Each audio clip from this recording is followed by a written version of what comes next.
Hi hello எல்லோரும் நல்லா இருக்கீங்களா? இப்போ தான் முதல்ல என்னோடய சேனலை பார்க்குறீங்கன்னா என்னோடய சேனலை சப்ஸ்கிரைப் பண்ணிக்கோங்க. அப்போ தான் இந்த மாதிரி டிஃப்ரெண்ட்டான உணவுகள்லாம் உங்கள் கண்களுக்கு தென்படுங்க. சரிங்க, இன்றைக்கி நம்ம என்ன செய்ய போகிறோங்கிறத பார்த்தலாமா? இன்றைக்கி பார்த்தீங்கன்னா பாறைக்கிழங்கு சூப்புங்க. பாறைக்கிழங்குல சூப் வைக்கிறேன் அப்படின்னு சொல்லி வீடியோ போட்டிருந்தேன். இதோ பாறைக்கிழங்குல சூப் ரெடி ஆகிடுச்சிங்க. எப்படி செஞ்சுங்கிற ரெசிபியை பார்த்தலாமா? அந்த கிழங்கு இந்த மாதிரி மேலே அந்த வேர் மாதிரி தாங்க இருக்கும். அதை சீவிட்டு நல்லா கழுவிட்டு பொடி பொடியாக கட் பண்ணி போட்டுக்கலாங்க. இது வந்து ஆட்டுக்கால் மாதிரியே தாங்க. நைட்டு இந்த சூப் ரெடி பண்ணி காலையில் தான் குடிக்க முடியும். ஏன்னா அவ்வளோ டேஸ்ட்டாக சூப்பராக இருக்கும். அதே போல் தான் இது ஈவினிங் எடுத்தேங்க இந்த வீடியோ. இந்த மாதிரி பொடி பொடியாக கட் பண்ணி எடுத்துகிட்டு ஒரு குக்கரில் 1 லிட்டர் அளவுக்கு தண்ணி ஊற்றி இந்த கிழங்கும் போட்டிருக்கேங்க.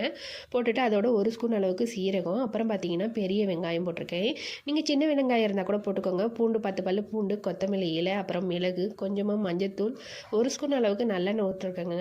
அப்புறம் டேஸ்ட்டுக்கு தகுந்த உப்பு, கருவேப்பிலைங்க, இதெல்லாம் போட்டிருக்கேன். இதெல்லாம் நைட்டே போட்டு நம்ம விசில் விட்டு நிறுத்திடணுங்க. இப்போ நான் ஈவினிங் நைட்டு தாங்க இதை எடுத்திருக்கேன். இந்த மாதிரி எல்லாத்தையும் போட்டுருங்க. போட்டுட்டு ஒரு 5 விசில் போட்டுக்கலாம். 5 விசில் விட்டு எடுத்துட்டேங்க. இது காலையில் எடுத்தது. இது பாருங்கள், சூப்பராக நல்லா ஆட்டுக்கால் மாதிரியே நல்லா ஃப்ளேவருங்க, நல்லா வாசமாக இருந்துச்சு. ஆட்டுக்கால் அதாவது அசைவம் சாப்பிடாதவங்க இந்த மாதிரி சைவத்தில் ட்ரை பண்ணி பாருங்கள். அதே டேஸ்ட்டில் சூப்பராக இருக்கும்.